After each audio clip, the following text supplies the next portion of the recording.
The colony's port smelled like sterile metal, ozone, and something faintly sweet. Alien flora, they said. My assigned habitat stood on the edge of a valley filled with plants that shimmered faintly under the twin suns. The dwelling was small, practical, more pod than house. Inside I found the essentials: food dispensers, an air recycler, a bunk. Her. She was waiting in the central room, standing with an awkward grace. Taller than me, skin a deep indigo with faint silver patterns that pulsed like veins under her surface. Her eyes were enormous, reflecting the light so sharply they seemed like pools of quicksilver. She wore a long garment like woven glass. "I am Kethery," she said, voice low and resonant, vibrating deeper than human tones. "I have been assigned to this dwelling." "To you?" Froze. "Assigned to me." "Yes," she continued, as if sensing my thoughts. "Our cultures intersect poorly without guidance. My people have agreed to serve as caretakers, liaisons. You will find life easier with me here." I wanted to protest. Why would I need a maid? I wasn't helpless. But the silence in the pod pressed heavy on me. And something in her eyes, alien yet strangely patient, made me hold my tongue. Adjustments. The first days blurred. I explored the surrounding land.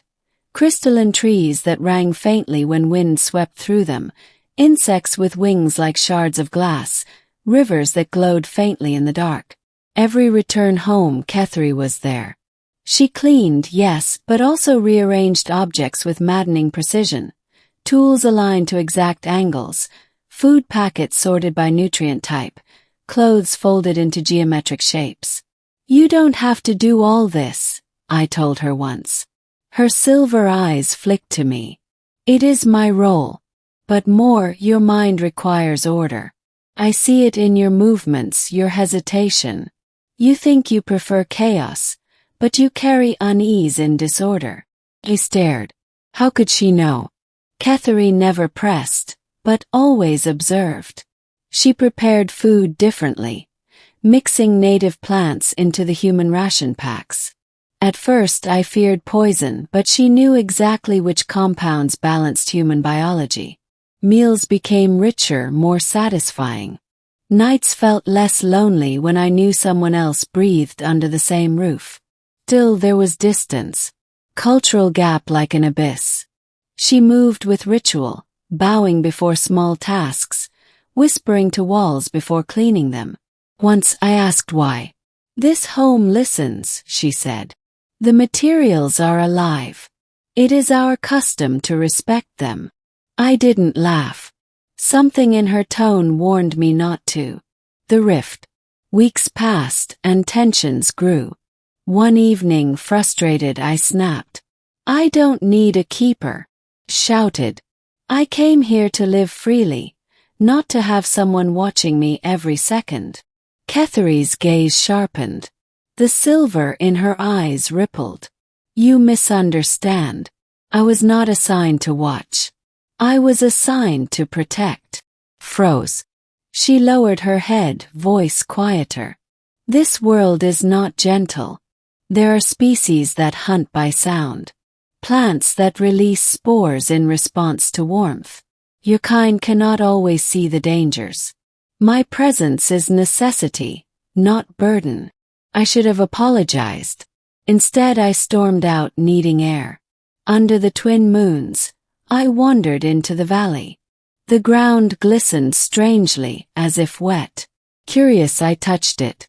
The soil pulsed, alive, breathing. Then it opened. Dozens of spindly tendrils shot upward, wrapping my leg, pulling me down. I shouted, struggling, but the more I thrashed, the tighter the grip. Panic filled my chest as the soil widened into a gaping maw. "Kethery!" I screamed. She was there before I saw her move, blade in hand, curved, glowing faintly with heat. She cut through the tendrils, each slice spraying a mist that burned my skin. She pulled me free, dragging me onto safe ground, her movements precise and furious. When it was over, I lay gasping, half in shock. Kethery crouched beside me, her silver eyes softer now. "Now you understand," she whispered.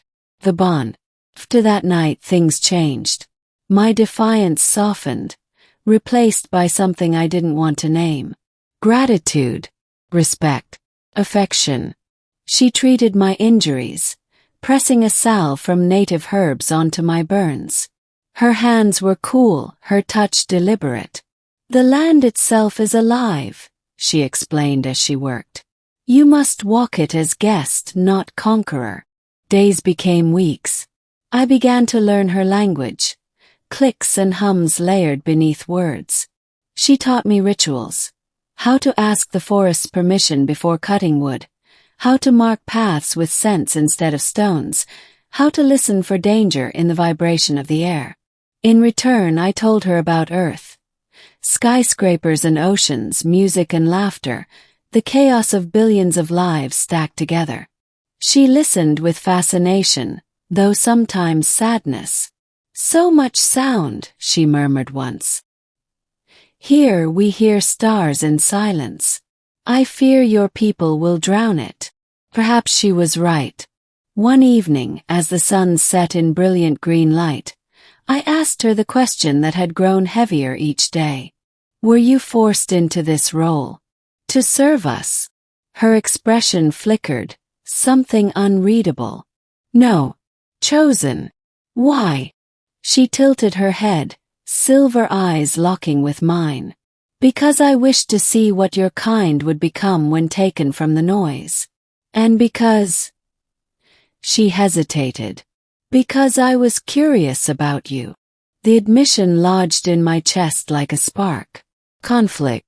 The colony expanded. More humans arrived. More habitats spread across the valley. Not all were as respectful or as lucky as I was. Some cut trees without ritual. Others hunted animals recklessly. The land reacted. One night alarms blared.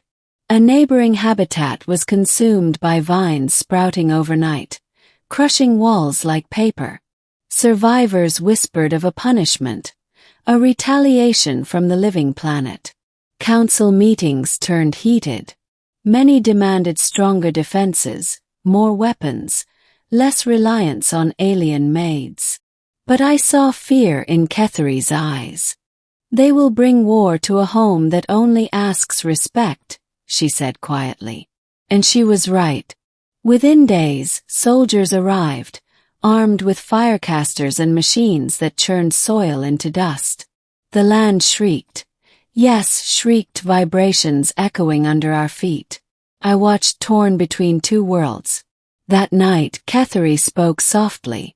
"You must decide who you are. Colonist or guest. Your people will listen to you more than me." I didn't feel important, but her gaze told me otherwise. Choice. At the next council I stood. Words tumbled out, about what I had seen, what Kethery had taught me, how the planet wasn't enemy but host. Some scoffed, others listened. But when I told them what nearly consumed me in the valley, silence followed. "If we fight this world," I said, "we will lose. Not because it's stronger, because it is patient. Every step we take it watches. Every mistake it remembers. We must learn or we will vanish." The council split. Some agreed, some spat in disgust. But the tide turned enough. The soldiers pulled back, reluctantly. Guidelines were written. Alien liaisons like Kethery were granted respect, not dismissed as mere servants. For a moment balance returned. The confession. That night, beneath the glow of twin moons, I sat outside the pod. Kethery joined me silently. "You saved me," I told her. "More than once. I don't think I ever thanked you properly." She tilted her head. "Gratitude is not necessary. I chose this path." "I know. But it means something to me." Silence stretched. Then softly she said, Your presence has altered me too. I was meant only to observe, to guide. Yet I find I linger in your patterns. Your laughter, your stubbornness, your questions. They stay with me. Turn breath-catching. Was this her way of saying what I dared not? Her silver eyes reflected the moon's, impossibly deep. If I were human, she whispered, perhaps I would call it bond. I didn't answer with words. I simply reached, placing my hand over hers.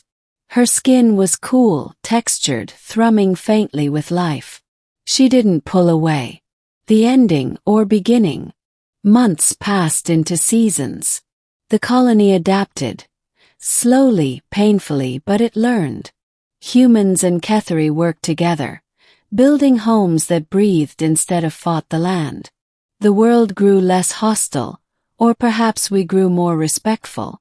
As for me, I no longer thought of Ketheri as housekeeper.